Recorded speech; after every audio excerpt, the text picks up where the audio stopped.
Welcome to Truth Meets Fiction, your home for timeless stories, unforgettable characters, and the kind of content that stays with you long after the credits roll. Whether it's fact, fiction, or somewhere in between, you'll find it here. Let's begin. I felt low, very low, the night I set out searching for the girl with the strange hazel eyes. The fog which hung over Los Angeles didn't help, and I felt even worse when I found her. For by then I had death on my hands. From the pen of Raymond Chandler, outstanding author of crime fiction, comes his most famous character as CBS presents The Adventures of Philip Marlowe.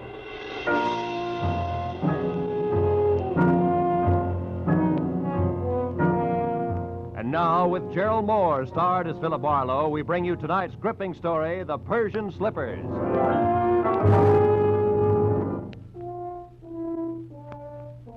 One of those thin, chilly fogs had sneaked in from the Pacific, and it hung vaguely to the streetlights along the Sunset Strip. It was a kind of a fog that you could see through, but everything was out of focus. Made you start wondering what you were going to do when you were 90 and you were all alone. I'd have liked to have spent the night in a room full of noisy extroverts playing charades. But instead, I had to eat a quick dinner and drive up into the secluded Hollywood Hills to meet a guy. A guy who had nothing but trouble on his mind. When I pushed the buzzer, I had the feeling of wishing I was someplace else. Carl Delaney himself opened the door. He was grim and brusque and to the point. Marlowe? That's right. Come in, Marlowe.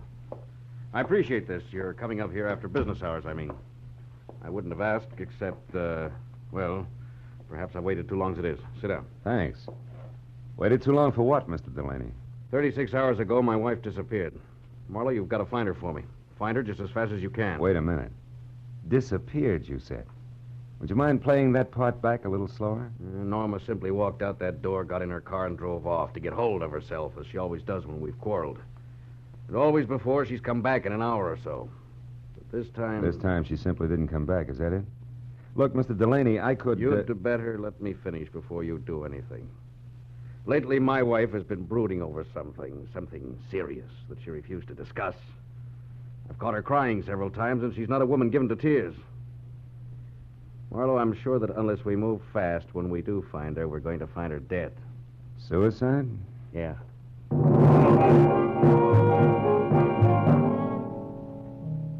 With his thick, blunt hand, Delaney reached for a color portrait lying face down on the table and gave it to me. I looked and saw the face of a dream. A beautiful dream with strange hazel eyes and soft black hair. I felt Delaney watching me as I glanced up in time to catch the fading end of a very ugly expression on his face. I handed the picture back to him, and he laid it on the table again, face down. Then he took me upstairs to Norma's room. It was a nice, frilly room, typically haunted by elusive, sweet smells. There was only one incongruous note. What was the horoscope doing on her desk? From the looks of her picture, I knew that Norma was attractive enough that she didn't need to look to the stars for a future. A horoscope? Yeah, you know how women are. Marlowe, will you find her for me? Well, I'll try. My rate is $25 a day plus expenses. And remember, you hired me to find her, not bring her back. Fair enough. You just find her. I'll be satisfied. I'll need a starting point. Were there any phone calls or letters or anything that might be a lead? What about friends? We have no close friends. Norma always stayed to herself. Wait, there was a phone call yesterday from, Madame Jeanette, I think it was. Who's that, a dressmaker? I haven't any idea. She wanted to speak to Mrs. Delaney. I told her Norma was out, and she asked that my wife call her when she got back. That's all there was to it. Anything else you can tell me? No. No, it's not much to go on. I'll see what I can do, Mr. Delaney. I'll be here all night, Marlowe. Call me if you need anything. Yeah, I'll do that. Good night.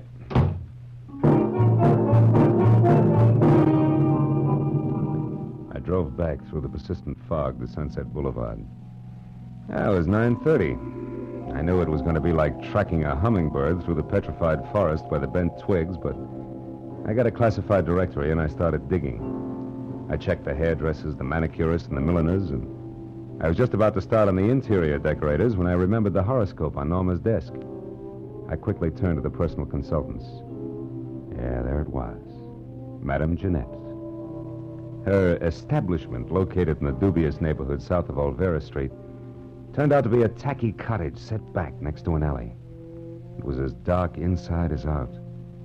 I was pounding on the door like a vampire at sunrise when a newsboy came up the path. Looking for Madame Jeanette?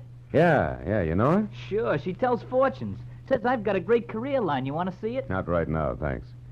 And I'll say for her that she's a sound sleeper. Maybe, but not so early as this. About this time, she's always hanging around that bar on the corner. Tonight, she's throwing a farewell party in there. Farewell party? Who for? Herself, she's leaving town. Oh, thanks a lot. Here, kid. Gee, a buck. My old man'll swear I've been shooting crap again.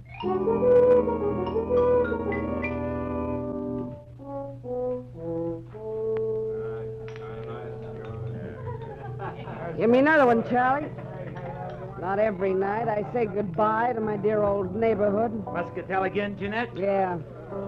Did I say dear old neighborhood, Charlie? I think you did, Jeanette. Must have had one too many then. Because of all the low, flea-bitten row of shacks I ever lived in, this is the new low. Ah, Jeanette, that's no way to talk. You hurt my feelings. Pinky, there ain't nothing like a little beer to soothe hurt feelings. Yeah, you said it. Jeanette, can I have another? Yeah. Charlie, give Pinky another. This is his last. The last? I thought you said it was a farewell party. You with all your dough. This dough's to get me out of this rat trap of a town, see? It's the last I want to see it of it in all my life, see? Yeah, Another muscatel, Charlie. Hold on a minute, Jeanette. Hey, what'll it be, mister? Something just a bit drier than muscatel. Say scotch? It's on me, mister. It's my party. Well, this is indeed a pleasure. You're the Madame Jeanette, aren't you? Yeah, why? You're all of 20 years younger than what I expected. Probably the life I lead. Hey, wait a minute. Why should you be expecting anything about me? I don't know you. Perhaps not, but I know you. From where? Oh, you're more famous than you think. Your reputation has spread far beyond Olvera Street. In fact, it's gone up as far as the Sunset Strip, Madame Jeanette. No kidding. How would you kid a fortune teller? Don't you know all, see all, and tell all? Well, And judging from that Spanish shawl, your Hungarian skirt, and those embroidered Persian slippers, I'm beginning to think your fame is not only local, but international. say, you're beginning to make me feel like I shouldn't be giving up this racket after all. Giving up fortune telling? No. Yeah. I'm leaving town on the midnight train. Gonna spread my talents all over the East, and I'm not coming back.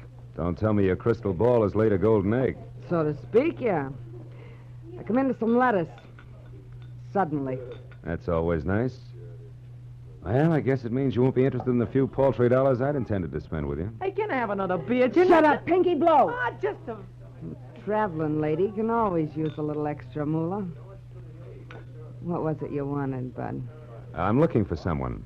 Norma Delaney. Norma I'm afraid I don't know anybody by that name. I'm afraid you do. What's your angle? Who are you, anyway? I'm Philip Marlowe, private detective. Some private dick you must be to have to resort to fortune tellers. Come on, Jeanette. Look into your crystal muscatel. See if you can spot Norma Delaney. I told you once. I don't know the name. Now blow. Just a minute, Doc Eyes. Hey, Charlie. Yeah? This bird's crabbing my party. What kind of a joint is this, anyway? Lady can't sit here and have a farewell party without being insulted by every jerk that drops in. Well, mister, I haven't finished my drink yet. you got pockets, ain't you? Just pour the drink into one of them and take it along. You ain't finishing it here. Charlie reached under the bar for his pick handle, so I left without pursuing the subject further. But I knew Jeanette was lying, right in her purple lipstick about Norma. I walked back to my car, lit a cigarette, and spent a few precious minutes trying to decide whether or not to break into her place and snoop. Then I caught the shadow of a figure slipping up on me from behind. I turned. Wait, don't swing, Mac. Don't swing. It's only me, Pinky. I was in the bar when you was talking to the madam. That tightwad, Jeanette. Yeah, I saw you, so? She did something the minute you left. I figured you might like to know what it was. It all depends. Well, I thought it might be worth something to you, like a saw, maybe. Come on, you. No, Spill it. Wait a minute. Spill it. Wait. If it's any good at all, it's worth a $5 and no more. Oh, all right. She made a phone call. Who to? What'd she say? Nothing. Just some swear words in Spanish. The line was busy. Well, I kept my eyes open, and I got the number. All right, let's have it, if you can still remember it. Oh, I can remember it easy. 5 first, huh? Here. Thanks. The number was Crenshaw, 1929. But you get it? Like the year of the big crash.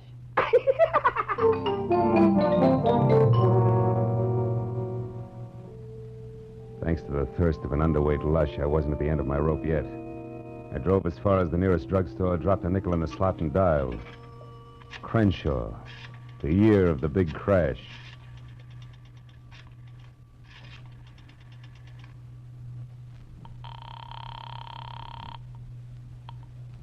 Hello?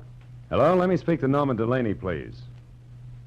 I'm afraid you must have the wrong number. Look, I'm trying to locate Mrs. Delaney. I suggest you help me. How did you get this number? From a client, Mr. Carl Delaney. But that's impossible. Let's stop sparring. We can save each other a lot of wear and tear if we get together and talk this over. Maybe you're right. Yes, that sounds sensible. I'm at the Beechwood Apartments, number 4. Check. I'll be right out.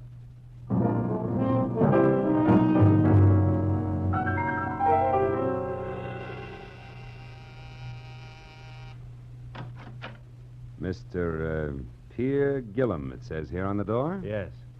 Are you the man who called? Uh-huh. Philip Marlowe. Come in, won't you? You said you were looking for Norma Delaney, Mr. Marlowe. Tell me what's wrong. Has anything happened to her? Well, her husband seems to think she might have killed herself, but I have a hunch that you might have something interesting to say. No, poor kid. Poor Norma. Well, I'll tell you what I can, Marlowe, but it isn't much. Oh, I'm all ears, and I'll sit, thanks. I was in love with Norma once, briefly, a long time ago. She was a wonderful girl, but her husband was insanely jealous. Mm-hmm. Even though she hadn't loved him for years, he refused to give her up. He even threatened to kill her first. Oh?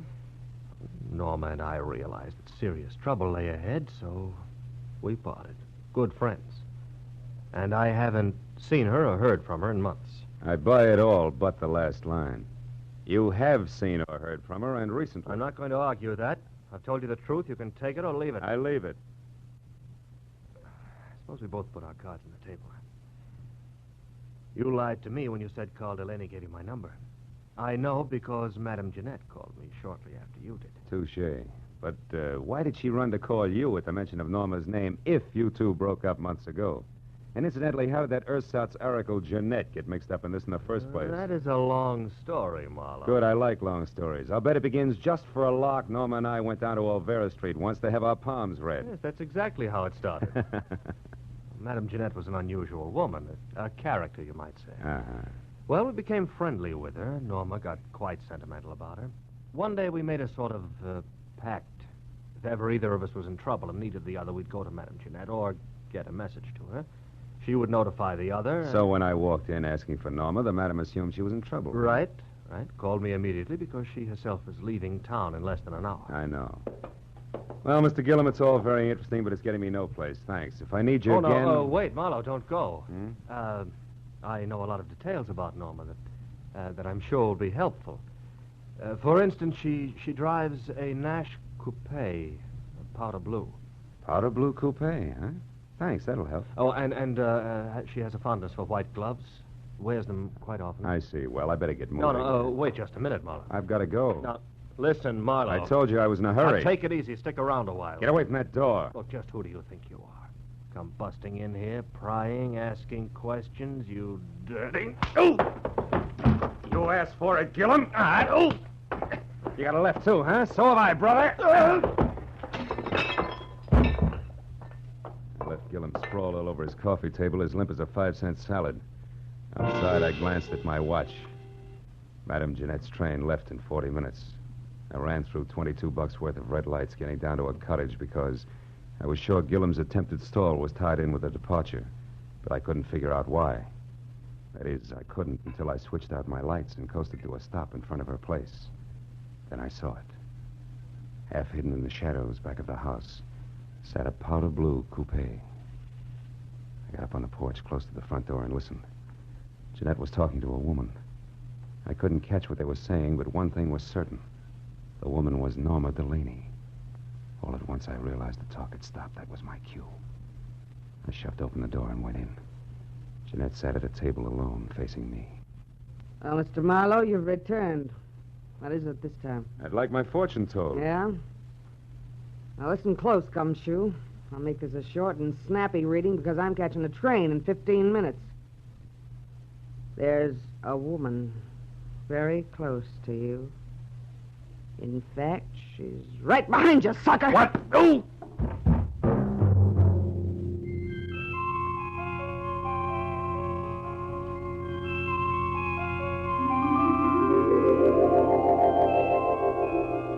When I finally opened my eyes again, nothing changed. It took me a long time to figure out that the lights were off and it was dark. I climbed up the table leg hand over hand and switched on a lamp. Jeanette's house was absolutely quiet. I had caught a glimpse of a white glove known as a blunt instrument just before I dozed off. And that reminded me what I was down here for. I wobbled through the kitchen and out the back door, but the powder blue coupe was gone. It was 12:15. My head and the fog both had gotten a little thicker. So I just stood there, useful like a ping-pong ball in a bowling alley. It was the sound of footsteps that finally moved me, and the newsboy was back. Well, how you again, mister? Did you ever get a hold of Madame Jeanette before she left? Yeah, but not tight enough. Say, a blue coupe left here a few minutes ago. Did you see it? Nope, I didn't. Gee, I'm sure sorry she went away. She gave me a buck tonight, too. Said she was coming into a fortune. You and your career Say, what's that down there, in those weeds? I don't know. It looks like some kind of a shoe. Yeah. Yeah, it is a shoe. Here, see? What do you know? A Persian slipper. I took the slipper along as a souvenir for my scrapbook and walked back to my car, trying to fit Norma Delaney's lovely hazel eyes in with that crack on the skull. But I couldn't. Between throbs of my headache, I figured Pierre Gillum would know why Norma had dropped in on the madam so close to train time. I decided to go back and ask him.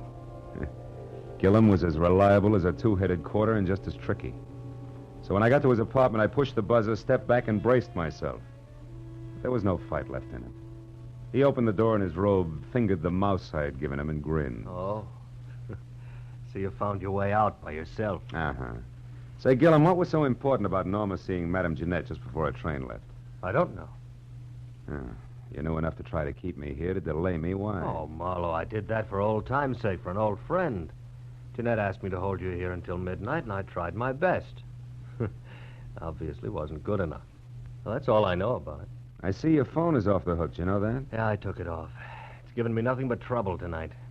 I hereby wash my hands of this whole business. I'm going to bed. And I hope to sleep. Good night.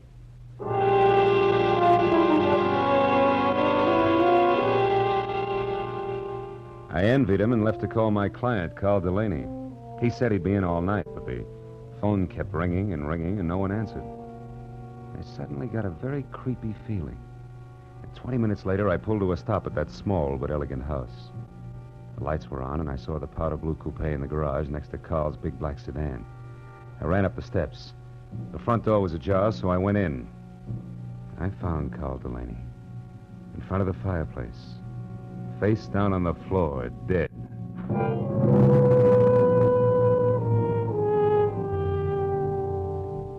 There was a handbag on a chair. I opened it. Compact, cigarettes, and a key to room 340 in the Bradford Arms Hotel. No identification.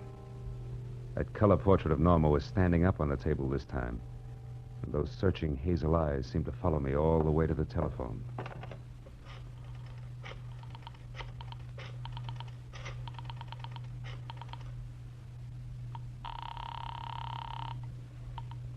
Lieutenant Ibarra speaking. Phil Marlowe, Ibarra. There's a dead one at 1077 Hollycrest Road. Named Carl Delaney. Murdered. I'll be right out. I hung up the phone, and then the hair on my neck crawled as I heard the unmistakable sound of a woman's heels on the floor upstairs. I ducked behind a door as the heels clicked down the steps. And then she entered the room.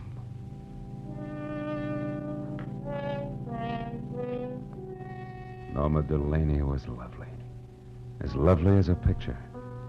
She moved calmly and deliberately, put a note on the table, picked up the handbag, then turned to face the door I was hiding behind.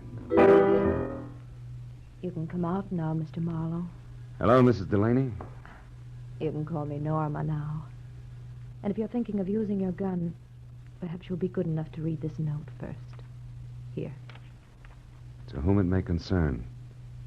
I, Norma Delaney, purposely and with premeditation, shot and killed my husband, Carl. It is beyond me to express how deeply I hated him, and since I must pay for this and cannot endure a public spectacle, I shall take my own life within the next few minutes. Now, look, Norma, no guns. Easy, Marlowe. I'll kill you if necessary. But it would be so pointless now. I'm free at last, and I want to spend the little time left to me in my own way. Norma, if you'll listen to me, Stay just back. a minute. Tonight I made my only friend, Madame Jeanette, happy. And I killed a man who needed killing. Something good, something bad. So I'm quitting, even up. What do you propose to do with me? You mustn't try to stop me, Marlowe. See that closet? Mm-hmm. Get inside. And careful how you move your hands. Turn around to the wall. That's it. Marlowe, I'm sorry I had to hit you at Jeanette's tonight. Goodbye.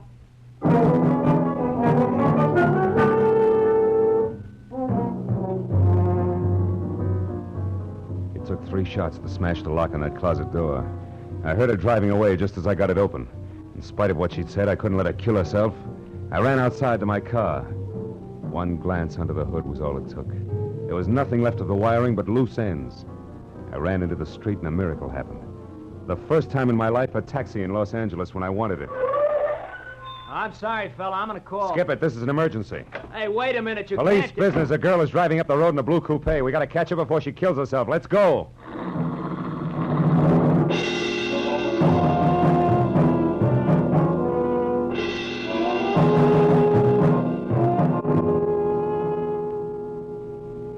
I think I saw taillights just then. Yeah? Can't you go any faster? Not on these curves, brother. I got a wife and kids. Okay, fella. We'll be at the top of the hill when we can get around the next bend. We should spot her then. Yeah, you can see the whole road down the other side. Here we are, mister. This is the top. But I don't see her. Where is she? Hey, wait a minute. Stop here. Turn off your motor. This is haywire. I don't get it. We were gaining on her, and now she just disappears. Hey, what's that? A motor. That side road we passed. That's it. Hey, look. Look!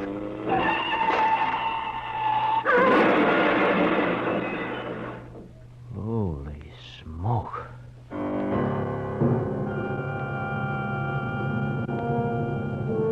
We both saw the awful sight for just an instant. A powder blue coupe with a woman crouched over the wheel. It shot out of that side road, crashed through the guardrail, and fell end over end down into the gorge. By the time we got to the hole in the fence, the wreck was an inferno. No use trying to get down there. The whole hillside will be on fire in another minute. I guess she pulled over here into this side road and waited for us to go by. And we did. Yeah, it's sandy here, too. So wonder she didn't get stuck. What's the matter? There's something buried here in the sand. One of her tires ran over it. What is it? Why, it's plenty, brother. Come on, turn that hack of yours around. Let's get off this mountain. I just found the answer to a lot of questions.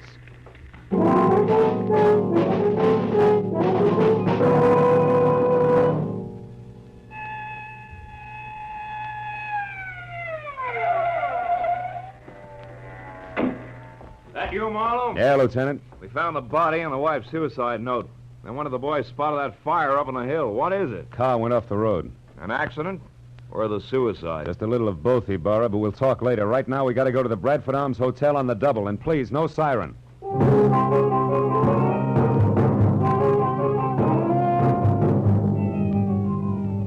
The Bradford Arms was a 3-story walk-up. When we got there, Ibarra stationed one man in front, sent another to cover the back, and we started up the stairs. We had reached the 2nd floor when we saw him on the landing above. Gillum. He spotted us at the same time and turned back fast. There, Marlowe. Who's that? That's our boy, Ibarra. Pierre Gillum, let's go. There he goes. He's heading for the fire escape. Second Lieutenant, he's all yours. I got business the other way. Hey, you! Stop or I shoot!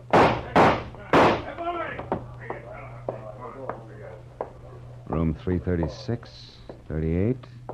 3:40. It's all over now. You better drop the gun. Please, it's been neat so far. Don't mess it up. Come on, beautiful. Drop it. That's better. Well, Marlowe, I got him. I had to wing him to bring him down, but here he is. And the lady must be... Yes, Lieutenant. The lady is Norma Delaney. The girl who wanted to kill her jealous husband and then commit suicide, but didn't want to die doing it.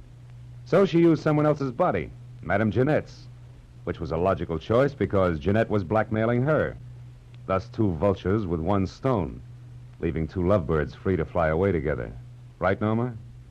Didn't you give Madame Jeanette money so she'd leave town and tell everybody she was going away? Yes, I did. That way the body wouldn't be missed, huh? Yeah. Isn't it pretty? Oh, lay off, Marlowe, can't you? Okay, Gillum, okay. Ellie Barr, I've got a sour taste in my mouth. I think I'll go home and goggle. Anything else you need? No, I guess not, Phil. I've had all that's necessary. Wait. Just one thing. How'd you get inside this setup? How do you find out it was the dead Madame Jeanette who went over the cliff instead of the very much alive Mrs. Delaney here? Well, Jeanette had on a pair of Persian slippers, Lieutenant. One fell off down at her cottage where Norma murdered her and put her in the trunk of the car. The other one fell off in the sand of that side road when she took Jeanette out of the trunk and propped her up behind the wheel. Was lucky, Burra. Just dumb luck.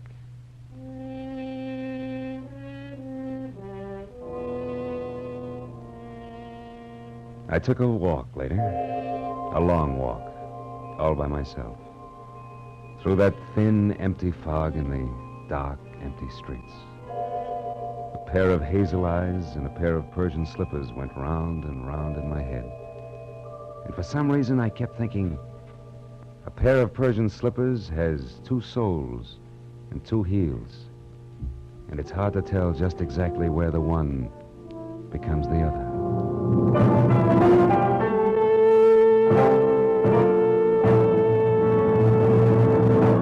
The Adventures of Philip Marlowe, created by Raymond Chandler, stars Gerald Moore and is produced and directed by Norman MacDonald. In tonight's story, The Persian Slippers, Virginia Gregg was heard as Madame Jeanette, with Larry Dobkin as Pierre Gillum and Louis Van Rooten as Carl Delaney. The additional players were Gene Bates as Norma Delaney, Gil Stratton Jr. as the newsboy, Frank Richards as the barkeep, and Tony Barrett as Pinky. Detective Lieutenant Ibarra was played by Jeff Corey. The special music was conceived and conducted by Ivan Ditmars.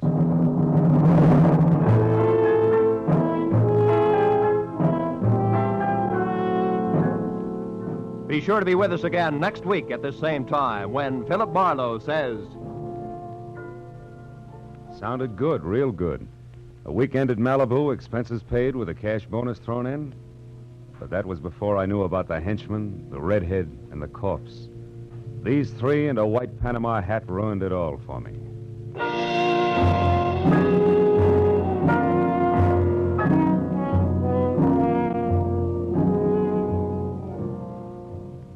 The big star-studded array of CBS Sunday shows starts tonight. 1, 2, 3, 4, 5 top entertainment programs that make listening to your CBS station a happy habit. 1, Cabin B-13, the popular dramatic show by John Dixon Carr, renowned mystery writer. 2, the new Electric Theater, guest starring Henry Fonda tonight, and regularly starring Helen Hayes, First Lady of the Theater, when she returns from London. 3, Our Miss Brooks, the hilarious comedy success starring Eve Arden. 4, Lum and Abner, a brand new half-hour show of smiles and chuckles with the merchants of Pine Ridge. 5, Strike It Rich, the sensational quiz show with a heart to wind up the sparkling parade of entertainment. Mystery, drama, comedy, excitement tonight over most of these CBS stations. And next Sunday, the first broadcast in the new season for two of radio's greatest stars, Amos and Andy. Yes, Sunday nights are great on CBS. Check your local newspapers for program times.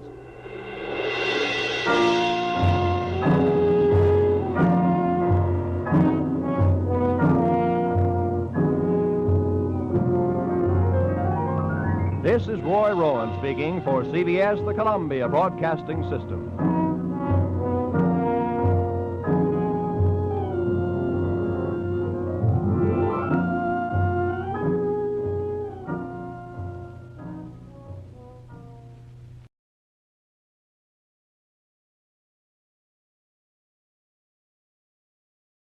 every story leaves a trace, some in history, others in the shadows.